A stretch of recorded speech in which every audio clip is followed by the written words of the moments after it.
ప్రస్తుతం ఉన్న వాతావరణ పరిస్థితుల్లో పంటల సాగు, సస్యరక్షణకు సంబంధించిన సూచనలను ప్రొఫెసర్ జయశంకర్ తెలంగాణ రాష్ట్ర వ్యవసాయ విశ్వవిద్యాలయం వారు రైతులకు ఇలా అందిస్తున్నారు.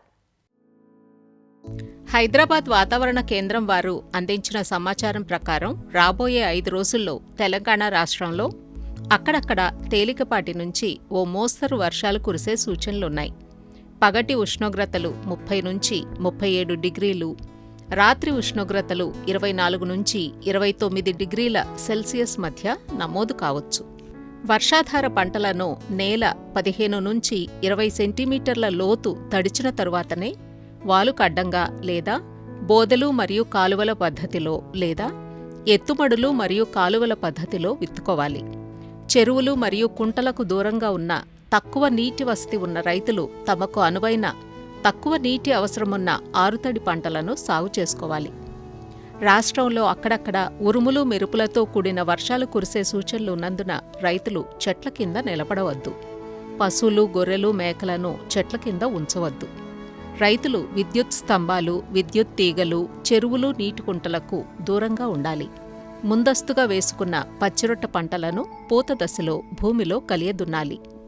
వరి పంట విషయంలో జులై మాసం తెలంగాణ సోనా RNR 15048 వరి రకంతో నారు పోయడానికి అనుకూలం.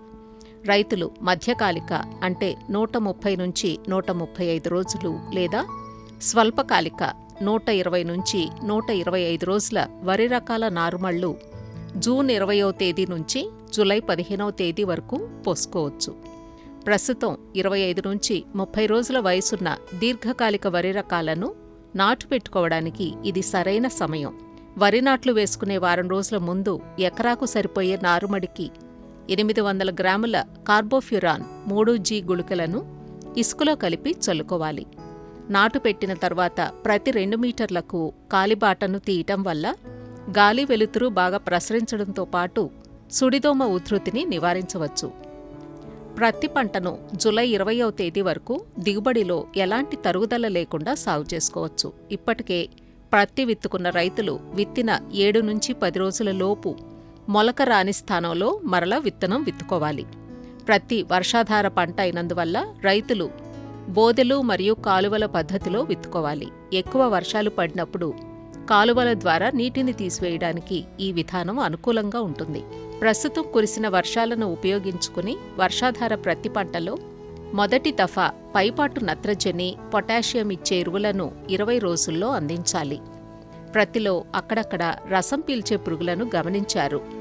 ముందు జాగ్రత్తగా కాండానికి మందు పూసే పద్ధతిలో మోనోక్రోటోఫాస్ నీరు 1:4 నిష్పత్తిలో కలిపిన మిశ్రమ ద్రావణాన్ని 30 మరియు 45 రోజుల పంట దశలో కాండం మీద పూతగా పూయాలి. మొక్కజొన్న పంటను జూలై 15వ తేదీ వరకు మధ్య మరియు దీర్ఘకాలిక రకాలను దిగుబడిలో ఎలాంటి తరుగుదల లేకుండా విత్తుకోవడానికి అనుకూల సమయం. మధ్యకాలిక రకాలు 90 నుంచి 100 రోజుల్లో, దీర్ఘకాలిక రకాలు 100 నుంచి 120 రోజుల్లో అందివస్తాయి. మొక్కజొన్న శాఖీయ దశలో ఎక్కువ నీటిని మరియు ప్రత్యుత్పత్తి దశలో నీటి ఎద్దడిని తట్టుకోలేదు కాబట్టి పంటను బోదెలు మరియు కాలువల పద్ధతిలో సాగు చేసుకోవాలి. ఆముదం పంటను జూలై 2వ పక్షం వరకు విత్తుకోవచ్చు. కంది పంటను జూలై 15వ తేదీ వరకు దిగుబడిలో ఎలాంటి తరుగుదల లేకుండా సాగు చేసుకోవచ్చు.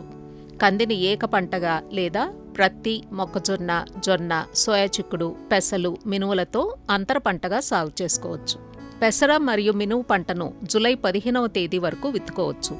పెసర, మినువులను ఏక పంటగా లేదా ప్రత్తి మరియు కందితో అంతర పంటగా సాగు చేసుకోవచ్చు.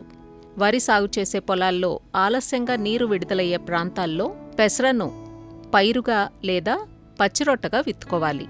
ప్రస్తుత వాతావరణ పరిస్థితులు పెసర పంటలో తెల్లదోమ ఆశించడానికి అనుకూలం. నివారణకు 1.6 మిల్లీలీటర్ల మోనోక్రోటోఫాస్ లేదా 1.5 గ్రాముల ఎసిఫేట్ మందును లీటర్ నీటికి కలిపి పిచికారీ చేయాలి. లేనట్లయితే పల్లాకు తెగులు వ్యాప్తి చెందుతుంది. సోయా చిక్కుడు పంటను జూలై మొదటి వారం వరకే విత్తుకోవాలి. ప్రస్తుత వాతావరణ పరిస్థితుల్లో సోయా చిక్కుడుకు వేరుకుళ్ళు తెగులు ఆశించే అవకాశముంది. తెగులు గమనించినట్లయితే నివారణకు 3 గ్రాముల కాపర్ ఆక్సీక్లోరైడ్ లీటర్ నీటికి కలిపి నేల బాగా తడిచేలా మొక్కల మొదళ్ల చుట్టూ పోయాలి. చెరకు తోట వయస్సు 4 నెలలప్పుడు మొక్కల వరుసల మొదళ్లకు ఎత్తుగా మట్టిని ఎగదోయాలి. దీనివల్ల అధిక వర్షాలు మరియు తుఫాను గాలులకు పంట పడిపోకుండా కాపాడుకోవచ్చు. ప్రస్తుత వాతావరణ పరిస్థితుల్లో కోళ్లలో కొక్కెర తెగులు, గొర్రెల్లో చిటుకు వ్యాధి మరియు పీపీఆర్ వ్యాధి, ఆవులు మరియు గేదెల్లో గొంతువాపు వ్యాధి సోకడానికి అనుకూలం. వీటి నివారణకు టీకాలు వేయించాలి. గొర్రెల్లో నట్టల నివారణకు డీవార్మింగ్ చేయించాలి.